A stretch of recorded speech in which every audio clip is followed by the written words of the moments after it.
Welcome back to the hot seat. Today, delighted to be joined by Camilla Dell and Casper Walls from Blackberry. Welcome, both of you. Thanks, David. Thank you. Good to see you. For PCD members who don't know Camilla, I mean, she's got a fantastic reputation in the industry. So if you've been under a rock for the last 10 years, you might not have come across Blackberry. But Camilla, why don't you just introduce the firm that you founded and what it does for clients? Thanks, David. So I'm Camilla Dell. I'm the managing partner and founder of a business called Blackberry, which I set up in January 2007. We are predominantly a buying agency. So we specialize in advising and looking after and working on behalf of private clients who are looking to purchase residential property, mainly in central London, but we also help clients who are looking to buy in the home counties as well. And our business model is, if you like, the total opposite of an estate agent. We're very focused on advising the buyer, ensuring that our clients end up finding the right property for them and acquiring that property on the best possible terms. And the business has done tremendously well over the last 14 years. The team has expanded. We're a growing team, soon to be 9 consultants, advising and guiding clients right the way throughout London. We have successfully acquired well in excess of £1 billion worth of residential property for our clients over the last 14 years. And I'm really proud to say that we've been recognised as one of the leading independent buying agencies out there. And that's the story. Terrific. Well, thank you for that background. Today, we're going to be tackling and busting real estate myths. We've got a number of points here which are common misconceptions in the market, and we're going to put a little counter up the top so that you can see them as we go through. So just coming to number one, why do I need a buying agent? You know, an estate agent is working for me if you're the buyer. That's a common misconception. Camilla, why don't you take that one on? It is a common misconception. Why do I need a buying agent? Estate agents, surely they're working for the buyer as well, because they're taking me around in their car and they're giving me lots of good advice and sharing their knowledge. And it's an easy trap to fall into. But it's one that we're really keen to emphasize. Buyers do not fall into that trap. Always remember that the estate agent is working for the seller. They are getting paid a commission, a fee, by the seller, and it is their job to try and sell properties that they are instructed on primarily, and to try and sell those properties for as much money as possible, because their client is the seller, and that is their job as the estate agent. As the buyer, by dealing directly with an estate agent, do not fall into the trap that the estate agent is working for you. They are not. An analogy that I really love to use when trying to describe people why use a buying agent is it's a bit like going to court. I don't think there's many people out there that would ever consider going to court and trying to represent yourself in court and not having a lawyer. And I think the same can be said of the property market. The seller is there, they have their agent, the estate agent. The buyer needs to have professional representation in the form of a buying agent, and that's where we come in. Okay, thanks. Myth number 2, perhaps, Casper, this one's for you. Why do I need a buying agent? If you're in touch with all the agents, if people are registered with a variety of agents, what value does it add? It's a great question. I mean, I think if we took that question the other way around and said, why not? At Blackberry, over the last few years, we have probably saved our clients 4 to 5 times the amount of fee that they've paid us. So just that alone is a great reason for using a buying agent. But also the market that we're dealing with, the rise of the independent agent has made it more and more difficult for the buyer to make sure that they are speaking to all of the right people all the time. And it's that access to market that I think we also bring, as well as the advice and the ability to save them money. Okay, thanks. Well, what about number 3? For clients who know areas very well, I mean, Camilla, you know, would someone query why they need a buying agent if they know every intricate part of London that they think they want to buy in? What's your perspective on the knowledgeable, clued up buyer? It's a type of profile buyer that we've seen a lot of during the pandemic, because a lot of our clients over the last 12 months have been domestic clients. And a lot of those clients have been clients that understand the market, they live in the area where they want to buy in, they're in touch with all of the right estate agents, but even having done all of that work, they're still not bringing their search to a successful conclusion. They're not finding the right house, or they're finding the right house and they're not being successful at trying to acquire it. So there is still real value in using a buying agent, even if you know the area really well, and even if you're in touch with all the right agents. And I'll give you a really good example of this. It's a property that we just exchanged contracts on last week for British clients in Dulwich. Dulwich is a part of the market that has seen a lot of increased activity as a result of the pandemic. People now want space, they want houses with gardens, and areas like Dulwich have really benefited from that. At the same time, there's really not a lot of stock available. Sellers at the moment in the pandemic are not that keen to put their properties onto the open market and have lots and lots of viewings in the middle of a pandemic, which you can understand. So there's a shortage of supply, but there's a lot of demand, making it a very difficult market for many buyers. These British clients engaged us, and within a very short space of time, we had identified a property for them completely off market. And what we did for this client is we targeted specific roads in Dulwich that we knew would work for them, and specific houses on these roads. And we dropped letters in, and we had a positive result from somebody that we dropped a letter into. It's not a touting letter. When we make private, discreet approaches on behalf of our clients, we are the buying agent. And so for some sellers, that is an ideal scenario. They're not having to pay us a fee. They can sell their property in a discreet way without having to go onto the open market. And it's a win-win situation, both for our client and the seller. And so to go back to your question, even if you know the market really well, you won't know it as well as your buying agent, and you certainly won't have the same sort of access to off-market properties that we do. Okay, thanks. And Casper, number 4 for you. I mean, on the negotiation side, I mean, the perception that surely properties are overpriced, I should just go in 10% below the asking price. What kind of value would a buying agent add to that kind of process or mentality? Yeah, and it's something that we often hear, and I totally agree with you. I think what's really important is that clients of Blackbricks must be informed, and by being informed, they can make the right kind of decision. And what they need is information, and what we can provide them with is solid, comparable sales evidence for similar properties that have sold in that street, in that building, in that neighbourhood over the last 6 months. And we can build a picture as to whether the asking price as given by the agent or the developer, or if it's off market by the vendor, whether that asking price is reasonable. And looking at the data, we can then come up with a strategy for our clients where we can hopefully negotiate and try and achieve the best possible terms. And I think that's a much more evidence-based way of working than just knocking off 10% from an asking price and going from there.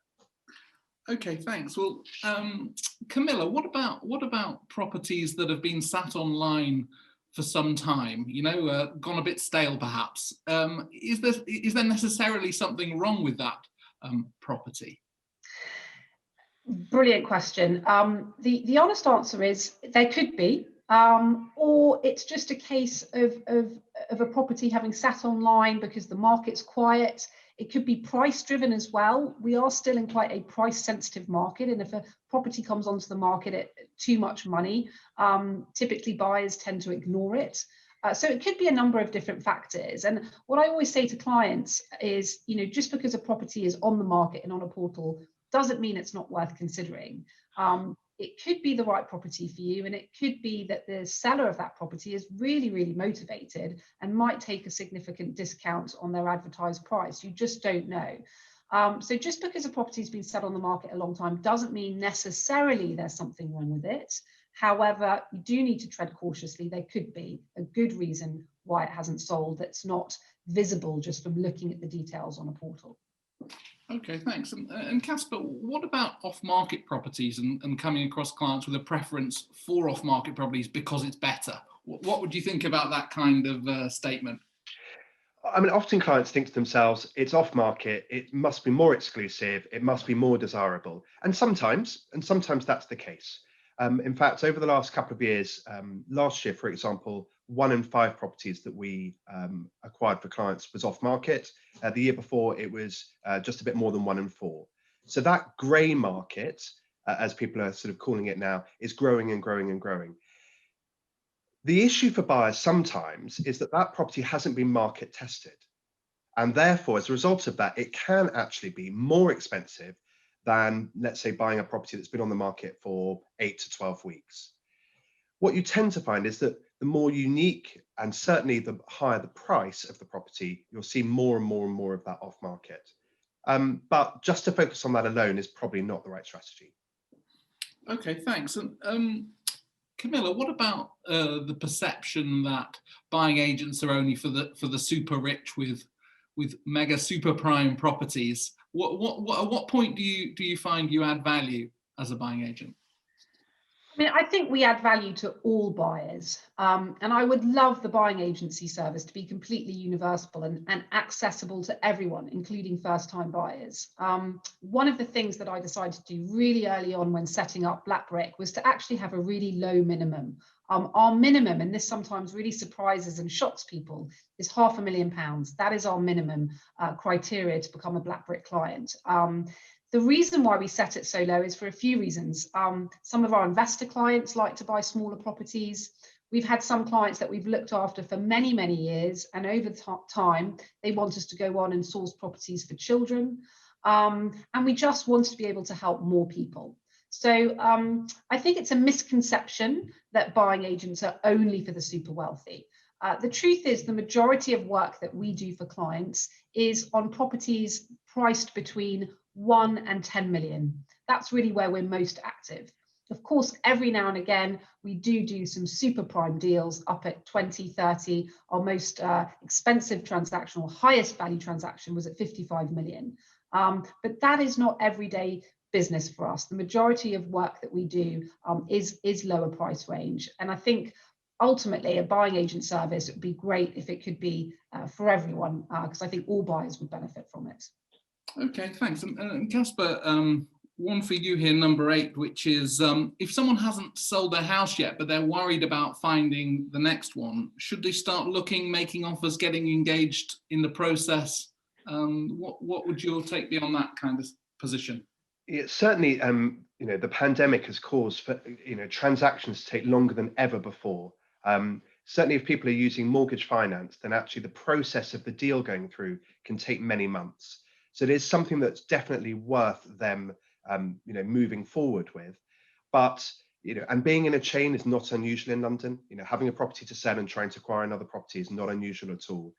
But certainly getting on with that process of making sure that your property is on the market and being viewed, however you're doing that, whether that be openly with an agent, via portals or off market in this sort of grey area that we were talking about previously, getting forward with that is really, really important because it makes you a more proceedable buyer. Sellers who are trying to sell to you will be much more encouraged if they know that you can actually move forward and do the deal. Okay, and I mean, Camilla, just on the fee point, if someone was saying, well, looking at a buying agent's fees and saying the fees are high because they're not used to paying for advice in that way, what's your comeback on that? Look, I think buying a property for many people is one of the most significant purchases that someone makes in their life. For a lot of people, their property is their most valuable asset. So my argument to people with the fee discussion is, most people wouldn't dream of investing in the stock market without taking proper advice. And the same is true of the property market. Why would you risk your most expensive asset that you own without paying a professional to advise you properly, to make sure that you really are buying the best property you could have found and paying the right price for it? I think our service more than pays for itself in terms of the value that we bring, and making sure that our clients don't make what could be a really, really costly mistake. Okay, thanks. And Casper, what if a client is being told by an estate agent that they have to use their recommended professionals, lawyers, surveyors? What's your take on that kind of situation? It's a difficult one. I mean, the easy answer is to say that you must never ever do that. That's the easy answer. But actually, I don't necessarily think that's always the right answer. It may well be that estate agent is recommending somebody who is actually really good. But I think you need to get a second opinion, and you need to ask yourself, why is that person being recommended? Are they being recommended because actually they're going to make the life of the estate agent just easier, or are they going to represent you, the buyer, and do a really good job? And that's what the question you've got to be asking yourself. Okay, thanks. And Camilla, if you've got a client who's buying a new build and they're skeptical on getting a survey, what would you take to that kind of sentiment? It's a common mistake. So many buyers think because they're buying new build or because they're buying a property that's brand newly refurbished, they don't need a survey. That is a mistake. There are so many things that to the untrained eye look fine, but actually you scratch beneath the surface and there could be some serious problems there that you would want to be aware of before exchanging contracts. And on a new build, once you've exchanged, then trying to retrospectively get the developer to put things right can be really, really difficult. So it's much better to get your survey done, understand from the surveyor what the issues are, what the snags are, and ensure that the development puts those things right. And it's written into your sales contract to ensure that they do those things. Otherwise, there's a lot of sorry buyers that we meet that didn't do that and then bitterly regret it because they discover things once they've moved into the property and it's too late. So really important to get a survey, even if the property you're buying is in fantastic condition.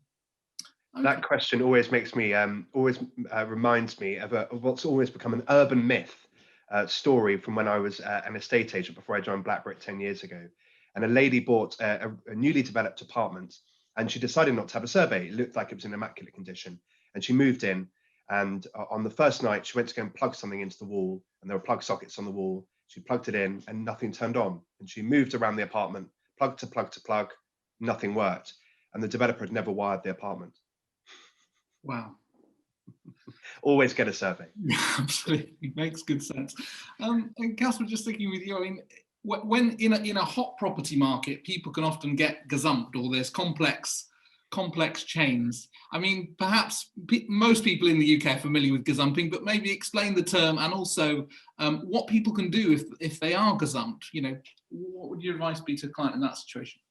Yeah, so gazumping is where you've agreed the purchase of a property and then the seller decides to pull the contract from you and to go to another buyer who, normally speaking, is offering more money, but may also be offering to do that deal quicker.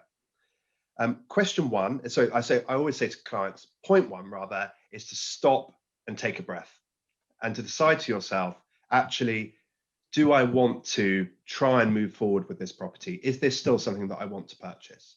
Because emotion can take over and you can start to try and chase the purchase, spending more and more money, not just the actual money to buy the property, but lawyers' fees and surveyors and banks and things like that. You actually got to step back and decide, is this what I want to do? And if it is what you want to do, then ask yourself, how can I best achieve this without spending more and more money? It isn't always about the money. Often what sellers want is certainty. And actually, maybe you have been taking too long over the transaction. Maybe it is something that is actually your fault. But just chasing it can be really, really dangerous. And in hot markets, it happens. It's a very brave thing for a seller to do, though, I would say, because actually there are many buyers out there who, the moment you try and extract more money from them, they just walk away. And although you've got somebody else who is wanting to pay more money, the other party, they can easily walk away too when they realize that perhaps they've let emotion get hold of them and they're paying too much for the property. So it's a dangerous game for the seller. So thanks. And one for you, Camilla.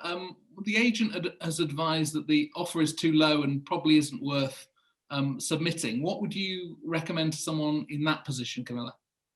Well, the first thing is make sure that you submit your offer in writing. Whenever we submit offers on behalf of clients at Blackberry, we make sure that they don't just go across verbally, that we write a formal offer letter to the agent setting out who our client is, what the offer level is, their timescales, any inclusions, who their lawyers are, how they intend on financing it. We set everything out in writing so that offer is taken very, very seriously. But crucially, submitting an offer in writing, legally, if you do that, the agent has to submit that to the vendor. So by submitting an offer in writing, the estate agent then has to send it through to the vendor. So don't just do things verbally on the phone. Make sure that you put forward proper offers in writing. Okay, thanks. And Casper, in the situation where buyers had a survey, numerous issues have come out, what should their strategy be around discounts? What do you think they should be doing? This is a real minefield, because first of all, from the seller's perspective, when the surveyor's report comes through, the surveyor's report is actually a defect report. It is there to highlight the issues in the house or flat that you're buying. And the first question is, were these foreseeable? If somebody is selling a derelict house, for example, and the survey comes back with lots and lots of issues, well, that's completely to be expected. And so as a buyer, you can't then use that survey report and say, well, look, actually, there are all of these issues. I'd now like a discount. However, on the other end of the spectrum, if the property has been recently developed or it's a new build, you would expect it to be in very, very good condition. And so if your survey comes back and there are lots of issues, then that's something you can go forward to the seller with. So the next bit is, how do you cost that up? How do you work out what any kind of reduction in price should be, because something has come up in your survey and it wasn't foreseeable when you walked around the property when you had a viewing? What you really need there is to get a trusted contractor to come round and to give a sensible overview of the works that are needed in order to remedy whatever the issue is. But it's difficult because the seller and buyer may have very, very different views on this. And that's really where you need a really good agent, a really good buying agent, a really good selling agent, who can actually keep the lines of communication open and get to an agreeable position so that everybody can move forward. But surveys are very, very difficult. And often the results come out several weeks after you've already agreed the purchase. Lawyers have already been engaged. You may have had your bank survey go through the door. As a buyer, you've already incurred quite a lot of cost. And as a seller, you've already spent quite a lot of time, and then you get some bad news. So you need good agents to get over that sort of bump in the road.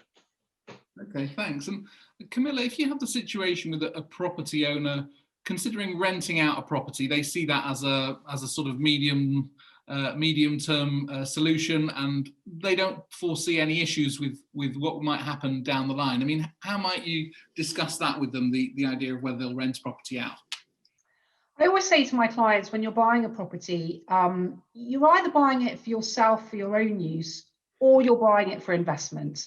I think trying to marry the two things up often has problems. You know, for example, we've got some clients that think they can buy a property in London, rent it out on short-term lets or Airbnb, and then when they visit for a few weeks in the summer, it will be available for them. That would be a mistake. Firstly, from a legal perspective, you're not actually legally able to short let a property for more than 90 nights a year. So that's not really many income generating nights for most clients to make it worthwhile going down that road. Secondly, you know, even if you do buy into a building where short lets are allowed, the income is going to be really patchy. It's really difficult to try and work out, you know, what your outgoings are and what your ingoings are when you short let a property. And secondly, there's no guarantees that the property is actually going to be ready for you when you want to use it. So there's going to always be that risk.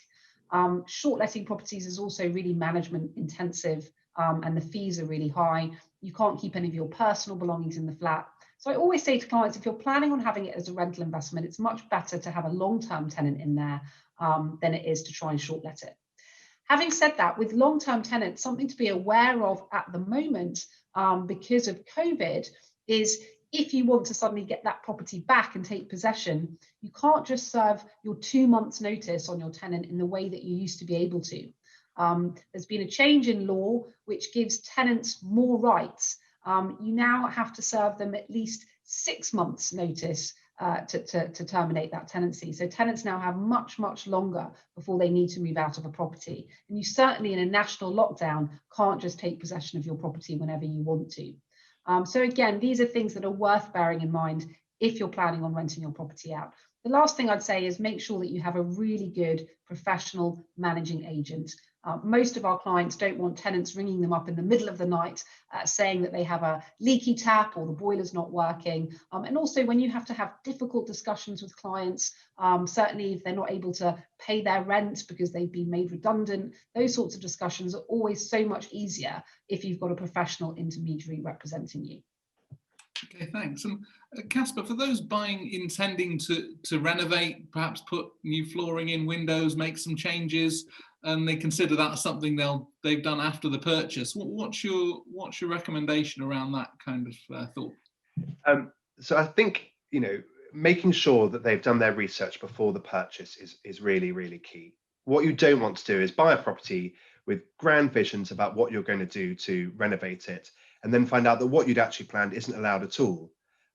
So making sure that you've had advice before exchanging contracts from the right kind of people is really, really important. At Blackberry, clients often want to put their own stamp on properties, and that might be just internal redecoration, but that might be doing a basement or extending into the loft.